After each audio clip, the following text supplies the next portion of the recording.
مولا داد اپنے شہر کا سب سے زیادہ ہنرمند موچی تھا۔ وہ بہت اچھے اور مضبوط جوتے بنایا کرتا تھا۔ بہت جلد اس کی شہرت دور دور تک پھیل گئی۔ وہ بہت ایمانداری اور محنت سے کام کرتا تھا۔ اس کے بنائے گئے جوتوں کی قیمت زیادہ تو ہوتی تھی، لیکن وہی جوتے بہت عرصہ تک چلتے تھے۔ رحیم خان اسی شہر کا ایک دولت مند سوداگر تھا۔ اس کی ایک ہی بیٹی تھی جسے اس نے شہزادیوں کی طرح پالا تھا، اور سارے لوگ اسے شہزادی ہی کہتے تھے۔ اس کی بیٹی کا نام فاطمہ تھا۔ سوداگر جب بھی کہیں سے آتا تو اپنی بیٹی کے لیے کوئی نہ کوئی چیز لازمی لاتا۔ اس مرتبہ اس نے قریبی گاؤں میں جانا تھا۔ وہ سوچنے لگا کہ اس گاؤں میں ایسی کون سی چیز ہو سکتی ہے جو وہ اپنی بیٹی کے لیے لائے اور اسے پسند بھی آئے۔ آخر اسے خیال آیا کہ فاطمہ کو نئے نئے جوتے پہننے کا شوق ہے۔ جوتوں کا خیال آتے ہی اسے مولا داد کا نام یاد آیا۔ اس نے سوچا کہ مولا داد ہی سب سے اچھے جوتے بناتا ہے۔ اسے یہ بھی خیال آیا کہ بھلا جوتا بھی کوئی تحفہ ہے۔ پھر سوچنے لگا کہ کیوں نہ کوئی سب سے اچھا اور عمدہ جوتا بنوایا جائے تو یہ اچھا تحفہ ہو سکتا ہے۔ یہ سوچ کر وہ مولا داد کے پاس پہنچا اور اسے بولا کہ مجھے اپنی بیٹی کے لیے ایسا جوتا بنوانا ہے جو اس سے پہلے نہ کبھی کسی نے دیکھا ہو اور نہ کبھی کسی نے پہنا ہو۔ موچی یہ سن کر سوچ میں پڑ گیا اور کچھ سوچنے کے بعد بولا، جناب، میں تقریباً ہر طرح کا جوتا بنا چکا ہوں، لیکن ایسا جوتا کیسے بناؤں جو کبھی کسی نے نہ دیکھا ہو اور نہ پہنا ہو؟ یہ تو پھر آپ ہی بتائیں کہ ایسا جوتا کون سا ہو سکتا ہے۔ سوداگر کچھ دیر سوچتا رہا اور پھر بولا کہ ابھی کچھ دن پہلے میں نے اپنی بیٹی کے لیے مخمل کا ایک چولا بنوایا ہے جس پر چاندی کا کام ہے۔ اگر تمل کے جوتوں پر چاندی کا کام بنا دو تو یہ کیسا ہے؟ بہت اچھا جناب، یہ بہت اچھا ہے، مگر ایسا نہیں ہوگا کہ یہ جوتا پہلے کسی نے نہ دیکھا ہو، کیونکہ میں پہلے ہی ایسے 4 جوتے بنا چکا ہوں۔ اگر آپ پورے کے پورے جوتے چاندی کے بنوا لیں تو یہ بہت اچھا ہوگا اور یہ کسی نے نہیں دیکھا ہوگا۔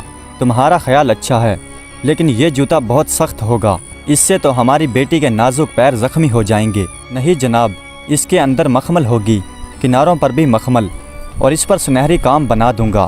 سوداگر بولا، نہیں نہیں، تم سفید جوتا ہی بنانا۔ اچھا جناب، میں سفید جوتا ہی بنا دوں گا، موچی نے جواب دیا۔ اس جوتے کو بنانے میں کتنے دن لگ جائیں گے؟ سوداگر نے پوچھا۔ جناب، اس جوتے کو تقریباً 15 دن لگ جائیں گے، موچی نے جواب دیا۔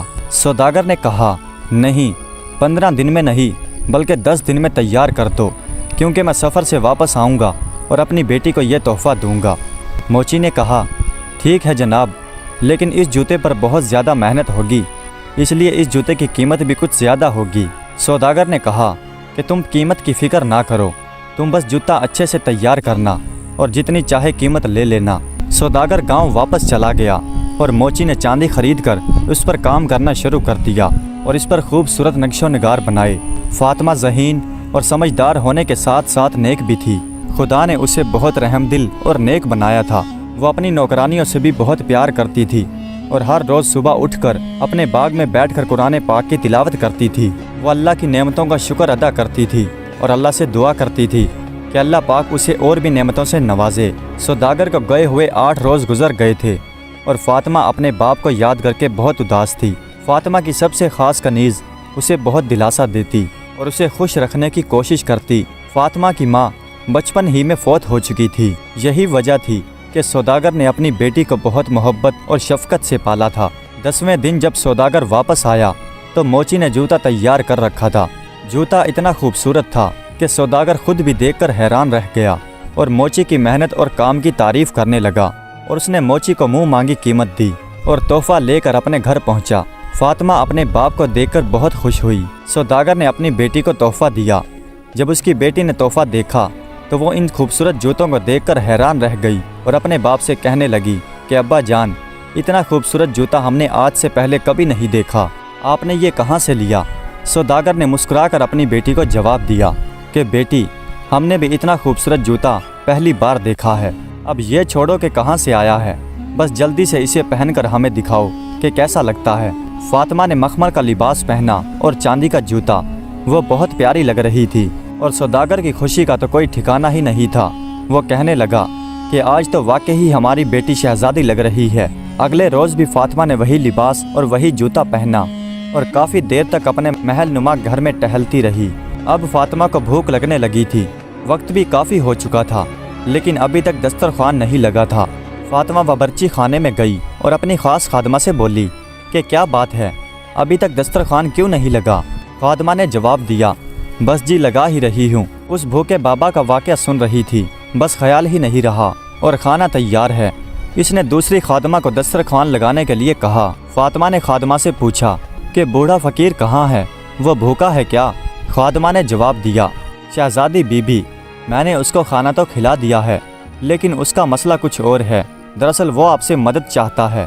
فاطمہ بولی، اچھا تو ہم خود ہی اس سے پوچھ لیتے ہیں۔ فاطمہ گھر سے باہر نکلی اور بوڑھے فقیر سے پوچھنے لگی کہ آپ کیا چاہتے ہیں بابا؟ وہ بوڑھا آدمی بولا، میں فقیر نہیں ہوں بیٹی، دراصل میں محتاج ہو گیا ہوں، اور اوپر سے ایک اور مصیبت آن پڑی کہ میری بیٹی بیمار پڑ گئی۔ اس کے پیروں پر ایک خطرناک بیماری لگ گئی ہے اور حکیم کا کہنا ہے کہ اس کا علاج ایک دھات سے ہی ہو سکتا ہے، اگر یہ نہ ملی تو اس کا زہر اس کے پورے جسم میں پھیل جائے گا۔ اتنا کہہ کر وہ بوڑھا فقیر پھوٹ پھوٹ کر رونے لگا۔ فاطمہ نے جب یہ سنا تو اس کا دل بھی بھر آیا اور اس نے پوچھا کہ بتاؤ تو صحیح کہ کون سی دھات میں تمہاری بیٹی کا علاج ہے، شاید میں اس کی کچھ مدد کر سکوں۔ بوڑھا فقیر بولا کہ بیٹی، حکیم صاحب کا کہنا ہے کہ اگر چاندی کے جوتے سے اس کا پیر ڈھانپ دیا جائے تو اس کا علاج ممکن ہے۔ اب آپ ہی بتائیے، بھلا چاندی کا جوتا بھی کبھی ہوتا ہے؟ اگر ہوتا بھی ہے تو میں غریب آدمی چاندی کا جوتا کہاں سے لاؤں؟ اب میں کیا کروں اور کہاں جاؤں؟ 3 دن سے میں بھوکا پیاسا پھر رہا ہوں۔ حکیم صاحب چاندی کا جوتا چاہتے ہیں اور لوگ میرا مذاق اڑاتے ہیں کہ بھلا چاندی کا جوتا بھی کہیں ہوتا ہے۔ یہ سن کر فاطمہ دل ہی دل میں سوچنے لگی کہ ضرور چاندی کا جوتا ہوتا ہے، لیکن میں اسے کیسے دے دوں؟ یہ تو میرے بابا نے مجھے بہت پیار سے بنوا کر لا کر دیا ہے۔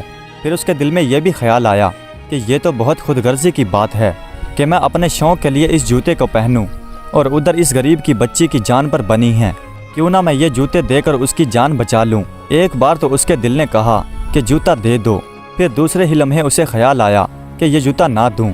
پھر اچانک اسے خیال آیا کہ آج صبح ہی قرآن پاک کی ایک آیات پڑھی تھی، وہ کیا ہی خوبصورت آیت تھی کہ نیکی کے ذریعے ہم کبھی اللہ تک نہیں پہنچ سکتے جب تک کہ اپنی کوئی خاص چیز اس کی راہ میں قربان نہ کرو۔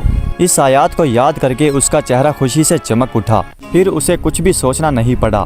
فاطمہ نے اپنے پیر سے چاندی کا جوتا اتارا، اسے الٹ پلٹ کر دیکھا اور پھر وہی جوتا اس فقیر کے ہاتھ میں تھما دیا اور بولی، لو بابا جاؤ اور اپنی بیٹی کا علاج کروا لو۔ فقیر نے جب یہ دیکھا تو اس کی حیرت کی انتہا نہ رہی۔ فقیر کا تو یہ خیال تھا کہ شاید اسے کچھ پیسے مل جاتے یا اس کی کچھ خدمت ہو جاتی، لیکن اسے تو اس کی ضرورت کی چیز ہی مل گئی تھی۔ اسے اپنی آنکھوں پر یقین نہیں آ رہا تھا۔ اس نے پھر کہا کہ بی بی، کیا چاندی کا جوتا واقعی ہی ہوتا ہے؟ شہزادی فاطمہ بولی، جی بابا ہوتا ہے، اور وہ جوتا صرف میرے پاس ہے۔ بوڑھے فقیر کی آنکھوں میں خوشی کے آنسو آ گئے اور وہ وہاں سے جوتے لے کر چلا گیا۔ فاطمہ کو دلی سکون اور نیکی سے اطمینان حاصل ہو رہا تھا۔ وہ یہ سوچ کر بہت خوش تھی کہ اس نے اللہ کی خاطر اپنی خاص چیز قربان کر دی اور کسی کی جان بھی بچا لی۔ خادمہ کو یہ دیکھ کر بہت افسوس ہوا اور وہ شہزادی سے کہنے لگی کہ شہزادی، یہ آپ نے کیا کیا؟ اتنا قیمتی جوتا فقیر کو دے دیا، مجھے تو اس بات کا بہت دکھ ہے۔ فاطمہ کہنے لگی کہ مجھے اس سے کوئی فرق نہیں پڑتا، ہمیں نیکی کے بدلے جنت میں اس سے کہیں گنا زیادہ اچھی چیز مل جائیں گی جو آج تک نہ کسی آنکھ نے دیکھا ہوگا اور نہ کسی کان نے سنا ہوگا۔ یہ سن کر خادمہ خاموش ہو گئی۔ جب سوداگر کو اس بات کا پتہ چلا تو اسے اپنی بیٹی کی سخاوت پر بہت حیرت بھی ہوئی اور خوشی بھی۔